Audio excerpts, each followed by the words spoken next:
Kali ini saya trading all in dan saya bakal ajarin kalian gimana sih cara kita untuk all in kalau mau trading. Tenang aja, trading saya kali ini lengkap sama live trade-nya dari open posisi sampai close posisinya. Jadi supaya nggak terlalu lama, kita langsung aja deh ke layar yang ada di depan saya ini. Yuk!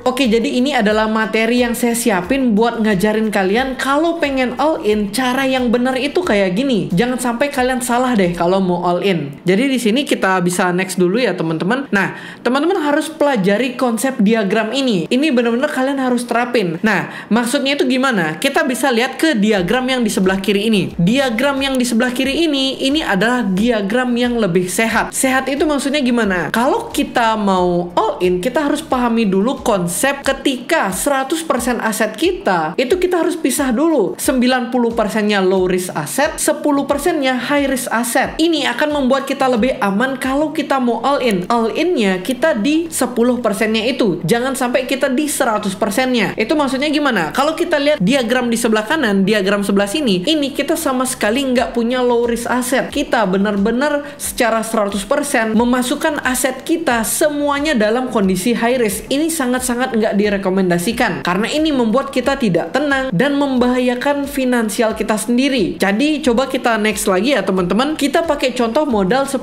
juta. Kalau kita mau safety-nya 9 juta, kita bisa taruh di low risk asset teman-teman. Dan 1 jutanya teman-teman bisa taruh di high risk asset. Ini lebih bagus. Dan saya tahu kebanyakan orang pasti melakukan diagram yang di sebelah kanan ini tanpa melakukan diversifikasi ke low risk asset dulu. Yaitu pastinya kita misalnya punya modal 10 juta, kita langsung masukkan semua tuh. Itu sangat nggak bagus. Mungkin orang-orang yang melakukan hal seperti ini adalah orang-orang yang bermindset pengen kaya secara instan. Dan ini sama sekali nggak bagus. Kalau kita melakukan hal seperti ini, ketika trading atau investment kita yang kita lakukan itu gagal, kita nggak bisa melakukan investment lagi ke depannya. Bahkan ini jangan sampai kalian itu uang panas kalian masukkan nih ke 100% di sini. Ini sangat amat tidak bijak dan nggak boleh teman-teman lakukan. Jadi kalau teman-teman mau all in, seperti yang saya bakal tunjukkan nanti, itu saya menerapkan konsep diagram di sebelah kiri ini. Jadi misalnya kalau contoh 10 juta ya 9 jutanya di low risk asset. Misal kalau kita pakai dengan konsep di cryptocurrency, 90%-nya bisa teman-teman taruh di spot market. Mungkin 10%-nya bisa taruh di futures market. Ini balik lagi tergantung bagaimana kebutuhan dan kenyamanan dari kalian masing-masing. Nah, sekarang kita bisa next lagi. Nah, setelah kita udah paham yang tadi nih, dan kalau kita pengen all in, saya sarankan gunakan porsi kecil saja. Contoh di sini nih, kita sisakan porsi lainnya. Entah teman-teman mau keep di cash atau teman-teman mau beli Bitcoin aja misalnya, itu masih oke. Itu lebih low risk dibandingkan teman-teman mau all in semuanya di futures market. Apalagi kalian yang masih pemula nih, saran saya jangan sama sekali kayak gitu. Pokoknya terapin konsep ini kalau teman-teman mau all in. Jadi sekarang kita bisa next lagi ya. Nah, setelah kita udah paham diagram konsep yang udah saya jelasin tadi, kita juga harus tahu risk per trade kita itu gimana. Sebenarnya materi risk per trade ini udah saya jelasin di video money management yang udah saya upload di YouTube saya ini. Kalau kalian pengen mendalami money management, kalian pergi aja ke video tersebut. Dan di sini saya mau bahas cuma risk per trade-nya aja. Dengan risk 1% itu menghasilkan risk sebanyak 100 USDT. Dimana ini artinya capital yang saya pakai itu di sekitar $10.000. Nah, kenapa maksudnya saya itu all in? Teman-teman nanti bisa nonton recording saya itu cuma menaruh modal 100 USDT di future saya. Jadi teman-teman nanti bakal ngeh deh maksud saya all in itu kayak gimana. Nah, di sini teman-teman perlu ingat kuncinya yaitu maksimal kita risk ada di 1-3%. Jangan lebih dari itu. Karena kalau 3% dengan modal $10.000 itu $300, sekitar hampir 5 juta. Sekarang saya bakal bahas nih trading all in yang tadi itu kayak gimana sih live trade-nya. Jadi sekarang kita langsung aja deh ke recordingnya. Oke, jadi di depan saya ini udah ada rekaman dari trading saya kemarin ya. Nah, di sini sebelum saya entry itu saya ada share outlook di membership Billionaire Trader. Jadi outlooknya kurang lebih kayak gini. Teman-teman udah bisa lihat gimana panduan yang saya buat. Ada satu hal menarik yang terlihat menurut Mimin. Kalian bisa pantau dari manta. Ada potensi ascending triangle di sini. Seperti biasa, ada dua potensi kalau kalian mau entry. Yang pertama high risk entry, yaitu entry sebelum breakout, dan yang kedua ada low risk entry, dimana entry setelah breakout dan retest. Jadi ini adalah Outlook yang kita share. Tapi sebenarnya kita share ini nggak cuma di membership aja. Waktu kemarin saya juga share di Instagram story saya. Nah, kita bakal lihat dulu nih story saya kemarin itu kayak gimana. Saya share sama banget, sama persis dengan di membership Billionaire Trader. Tapi bedanya apa? Yang saya share itu saya sensor dari pair coinnya. Jadi teman-teman di sini nggak tahu nih tebak-tebakan ini koin apa. Jadi di sini kalau kita lihat ini saya sensor dari Manta. Tapi teman-teman yang join di membership itu saya tunjukkan ini adalah Manta. Dan di sini buat teman-teman yang belum follow Instagram saya, nanti follow aja, saya taruh linknya ada di deskripsi. Tapi ternyata follower saya pada pinter semua nih.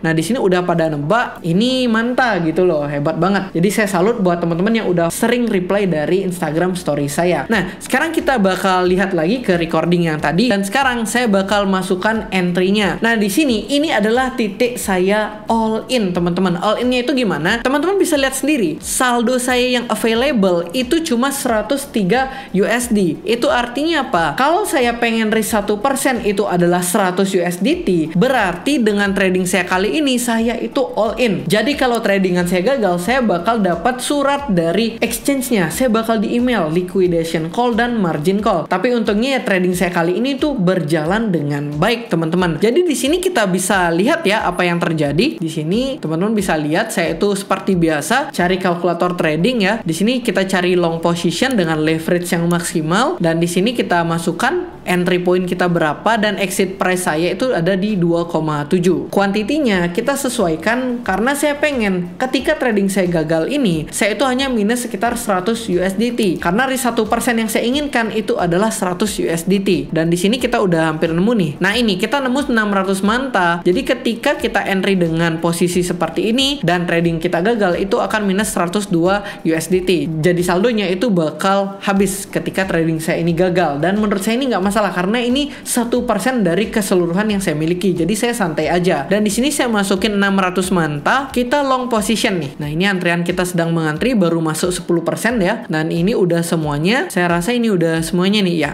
600 Manta udah semuanya. Leverage-nya ternyata saya salah setting nih, teman-teman. Kalau kita salah setting leverage, kita itu bisa tetap atur ulang. Makanya di sini kelihatan nih 86 USDT. Di sini cross 20 kali, saya sekarang ganti. Gantinya itu klik adjust leverage. Dan saya ganti 50 kali, sekarang margin saya 34 kali, size mantanya itu tetap. Jadi nggak ada perubahan yang signifikan. Jadi ini ketika saya udah entry, saya langsung masukkan SL-nya di 2,7. Nah, ini minus saya itu sekitar 102 USDT, saldo saya 103 USDT. Jadi ini udah saya bisa katakan tradingnya all in. Tapi all in yang udah terukur, teman-teman. Bukan all in yang asal-asalan. Nah, di sini kita bisa next ke recording yang selanjutnya ya. Tapi sebelum kita ke next recording ya, saya mau tunjukin bahwa ketika kita trading itu sangat amat possible untuk harganya itu bergerak berbalik arah. Di sini contohnya saya itu minus sekitar 7 USDT. Apakah saya panik? Jawabannya enggak, karena ini udah risiko yang terukur. Jadi saya santai aja. Makanya buat teman-teman yang baru pertama kali mulai trading, jangan panik kalau harganya itu bergerak berbalikan arah dari posisi teman-teman. Itu tenang aja. Kalian bakal tenang kalau risiko kalian terukur. Kalian nggak bakal tenang kalau kalian nggak ngukur risikonya. Makanya ketika kita trading, risiko itu adalah hal pertama yang harus diperhatikan. Kayak saya tadi, sebelum entry, saya perhatikan kalkulator tradingnya. Saya pengen risiko saya ini terukur dengan trading plan yang jelas. Dan sekarang kita bisa next lagi ya. Di sini profit saya udah sekitar 27 USDT, tapi saya masih belum ada rencana untuk take profit karena di sini kan saya risknya itu $100, tapi ini profit baru $20. Ini masih kurang pas nih menurut saya. Jadi di sini saya pengen minimal profitnya itu ada di sekitar $100. Kita bisa next lagi. Nah, ini baru jalan sedikit ya. Ini bisa saya katakan momentum entry kita pas banget. Kita bisa next lagi apa yang terjadi. Oke, ini benar-benar pas ya kita entry-nya. Nah, ini teman-teman kita bisa next lagi karena recordingnya cuma sampai sini aja. Dan di sini teman-teman udah bisa lihat profit saya sekarang itu sekitar 95 USDT, setara 1,5 juta. Dan ini hampir mendekati profit $100 yang saya inginkan. Jadi ketika risk saya 1% itu $100, saya pengen dapetin profit sekitar $100 juga. Jadi ini 1:1. Dan menurut saya dengan teknik saya all in ini 1:1 ini udah oke banget. Dan sekarang saya bakal langsung take profit nih. Jadi di sini teman-teman udah bisa lihat ya, saya take profit itu di sini. Nah, ini kita close position, saya langsung close nih.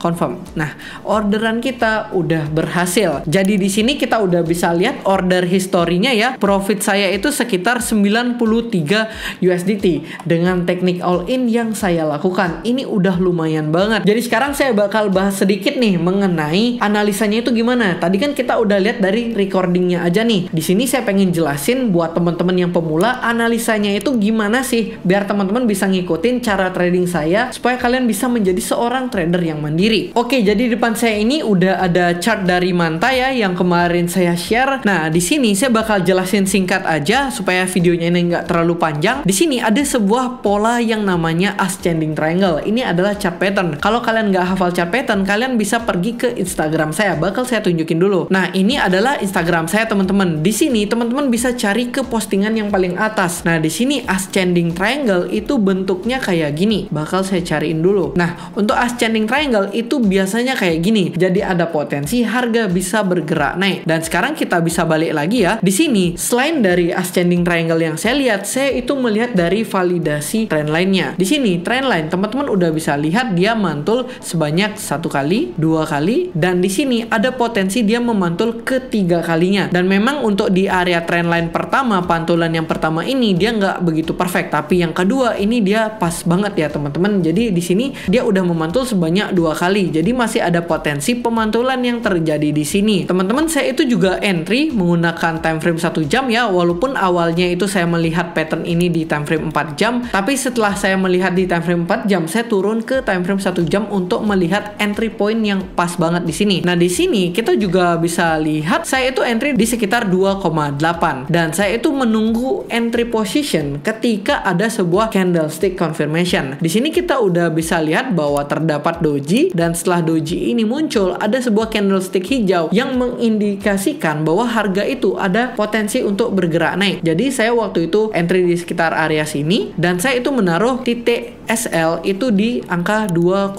teman-teman, 2,7 sini. Nah, untuk SL saya berada di sekitar sini ya. Di sini saya menaruh SL dengan beranggapan bahwa ada potensi harga itu apabila turun itu menyentuh close candle dari sini di sekitar 2,71. Jadi saya masih memberikan toleransi sedikit ya. Jadi saya taruh di 2,70. Dan di sini untuk take profit itu saya berharap dia naiknya sampai di angka $3 aja. Itu udah cukup. Kenapa? Karena $3 itu adalah angka psikologis. Ada potensi harga akan reject dari sana, teman-teman. Dan di sini kalau kita lihat di $3, ini juga ada sebuah resistance di sini. Kita bakal berikan sebuah garis ya. Di sini $3 ini adalah resistance juga. Jadi ada potensi harga itu bakal reject di sini. Dan waktu itu saya ambil risk reward yang dinamakan 1:1. Jadi kalau kita profit dapat $100, kalau kita loss dapat $100. Walaupun memang saya akui ini saya nggak perfect dapat sekitar $100, tapi sekitar $93. Dan bagi saya itu nggak masalah. Di sini kita bisa lihat apa yang terjadi ya setelah saya entry. Itu harganya sempat turun dulu dan dia langsung naik di sini, teman-teman. Nah, di sini harganya itu naiknya sangat-sangat signifikan. Dan waktu itu saya langsung close manual seperti yang udah teman-teman lihat tadi. Jadi kurang lebih gitu aja cara saya entry ya di Manta ini dengan memanfaatkan chart pattern dan beberapa konfirmasi lainnya. Yang mana saya katakan trading saya kali ini itu all in, tapi all in dengan perhitungan yang tepat. Kalau kita all in tanpa perhitungan yang tepat, pastinya kita bakal kehilangan seluruh modal kita. Dan kita harus hati-hati banget untuk maintain dari capital kita. Sebelum video ini berakhir, kalian jangan lupa untuk klik like, comment, dan juga subscribe. And thank you.